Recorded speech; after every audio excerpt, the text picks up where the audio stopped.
ભાઈ ભાઈ ભાઈ તમને ખબર છે કિયારાને પોલીસ પકડીને લઈ ગઈ. હા શોર્ય, મને ખબર છે. ઇનફેક્ટ એ મારા કારણે જ જેલમાં છે. તમારા લીધે એટલે હું કંઈ સમજો નહીં. શૌર્ય, એકચ્યુઅલી વાત એમ છે કે કિયારાએ આપણને પોલના ઘરમાંથી બહાર કઢાવ્યા. કિયારાને તો એમ જ હતું કે આપણે રસ્તા પર આવી ગયા છીએ, અને થોડા સમય માટે આપણને પણ એવું જ લાગ્યું હતું. પછી દાદાના મમ્મી પપ્પા આવ્યા અને એ લોકો આપણને ઘરે લઈને આવ્યા. આપણા માટે તો સારું થયું, પણ પેલી કિયારાનો પ્લાન ફેલ થઈ ગયો. એટલે મને હતું જ કે કિયારા પોતાના સ્વભાવ પ્રમાણે રાધાના પપ્પા સાથે રિવેન્જ લેવાનો પ્રયત્ન કરશે જ, અને એણે એવું જ કર્યું. એવું એટલે શું ભાઈ? એણે રાધાના પપ્પાને વિદેશી લીકરની હેરાફેરીના કેસમાં ફસાવીને બદનામ કરવાનો પ્રયત્ન કર્યો, પણ એમાં એ પોતે જ ફસાઈ ગઈ. શું વાત કરો છો ભાઈ? કિયારાએ આરપી સરને ફસાવવાનો પ્રયત્ન કર્યો એમ? હા, જો હું સમયસર ના પહોંચ્યો હોત ને તો રાધાના પપ્પા કિયારાની જાળમાં ફસાઈ ગયા હોત. જુઓ ભાઈ, મને કંઈ સમજાતું નથી. મને એક્ઝેક્ટલી કહો કે શું થયું હતું. શૌર્ય,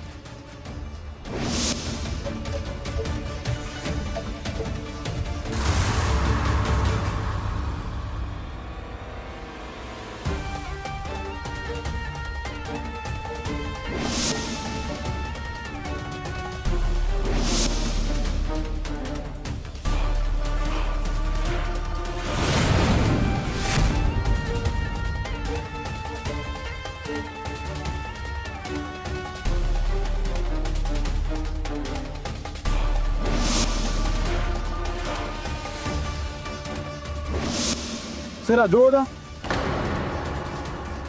કઈ નથી, સફરજન છે.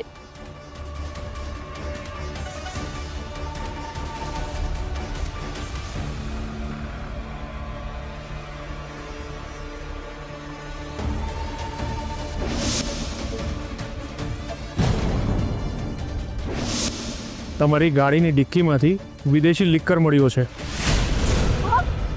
દરેક ગુનેગાર આવા જ બહાના બનાવતો હોય છે. હવે તમારે જે કંઈ પણ કહેવું હોય ને એ પોલીસ સ્ટેશનમાં જઈને કહેજો. ના સર, ના પ્લીઝ સર, સમજવાનો પ્રયત્ન કરો. આ બોક્સ મારા નહીં. અરે છોડો. જોરદાર ભાઈ. હા, આજે પહેલી વાર મેં તમારી આ સાઈડ જોઈ. તમે આટલા ખતરનાક હશો ને એ મને આજે પહેલી વાર ખબર પડી. શૌર્ય,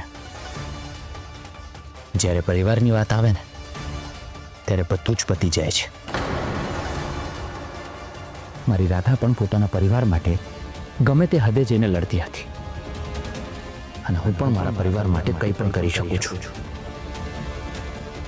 રાધાના મમ્મી પપ્પા હવે મારી જવાબદારી છે શૌર્ય, અને એમને તો હું કંઈ જ નહીં થવા દઉં. સાચી વાત છે ભાઈ, બહુ સાચું કહ્યું તમે. અને તને ખબર છે, આજે શુક્રવાર છે.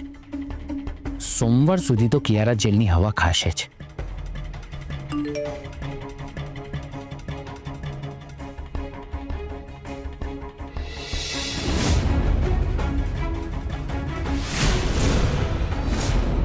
કિયારાને એની કર્મોની સજા તો મળવી જ જોઈએ. નથી મળી ભાઈ. શું? કિયારા પોલીસ સ્ટેશનમાંથી છૂટી ગઈ. શું વાત કરે છે? કિયારા છૂટી ગઈ? પણ કેવી રીતે? મને પણ આ મેસેજ વાંચીને આવો જ શોક લાગ્યો છે ભાઈ.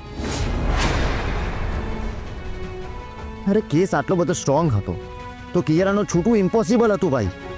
ખબર નહીં કેવી રીતે છૂટી ગઈ. પણ કિયારાને છોડાવી કોણે હશે? મિલી, આ કિયારાએ તો આજ કે કીધી હતી. રિલેક્સ મોમ, કિયારા હવે છૂટી ગઈ છે.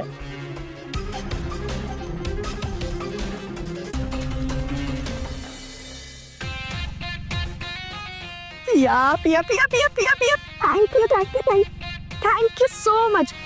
આજે તું ના હોત ને તો ખબર નહીં મારું શું થાત. આજે તારા જ લીધે હું બહાર આવી ગઈ. નહીં તો 3 દિવસ મારે પેલા ડર્ટી લોકઅપમાં રહેવું પડ્યું હોત. ઓહ, એટલે કિયારાને એમ લાગે છે કે મેં એને છોડાવી છે. પણ કિયારા, તું મારી મમ્મીના લીધે બહાર થોડી આવી છે.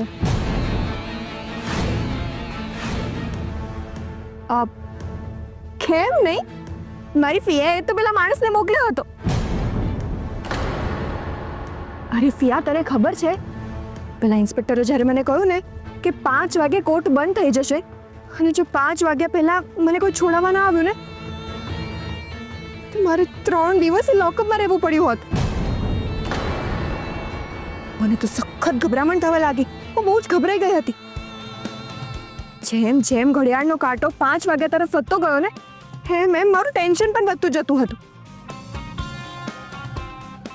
હવે મારું શું થશે એ મને કંઈ જ નહોતું સમજાતું. પણ થેન્ક ગોડ એક્ઝેક્ટ 4:45 વાગે તે જે માણસને મોકલ્યો હતો ને એ મને છોડાવવા માટે આવી ગયો.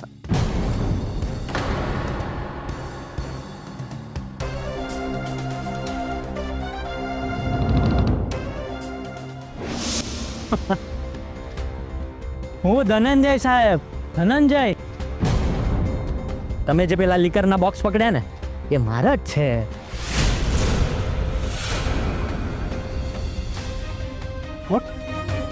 હા, મારા જ છે. મારા માણસે પોલીસે એટલે તમારાથી બચવા માટે આ મેડમની ગાડીમાં મૂકી દીધા. હા સાહેબ, આ મેડમને છોડી દો, એ બચારા નિર્દોષ છે.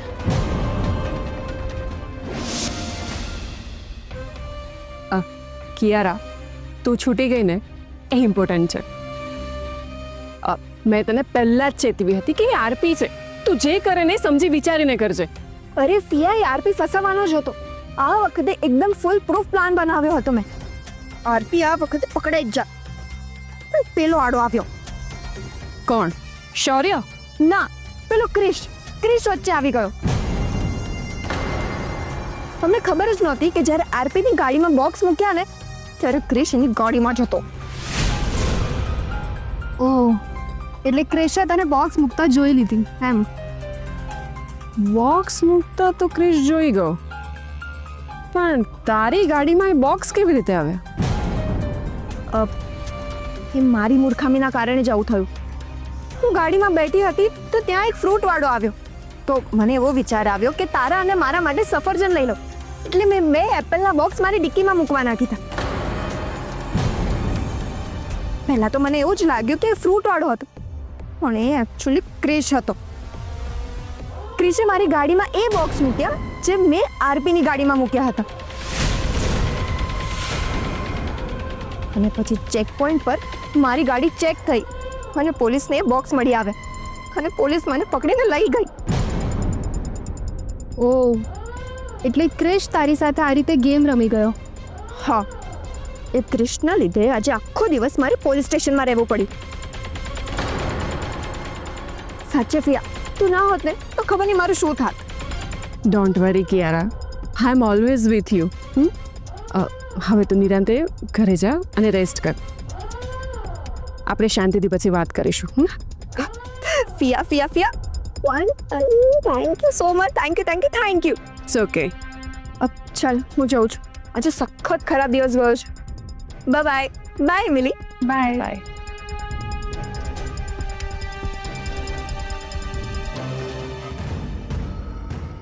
મમ્મી, આ તો ખરું થઈ ગયું નહીં? મિલી, આ કિયારા છૂટી તો ગઈ, પણ આપણે એ જાણવું પડશે કે કિયારાનો ગુનો માથે લેવા વાળો માણસ એ છે કોણ?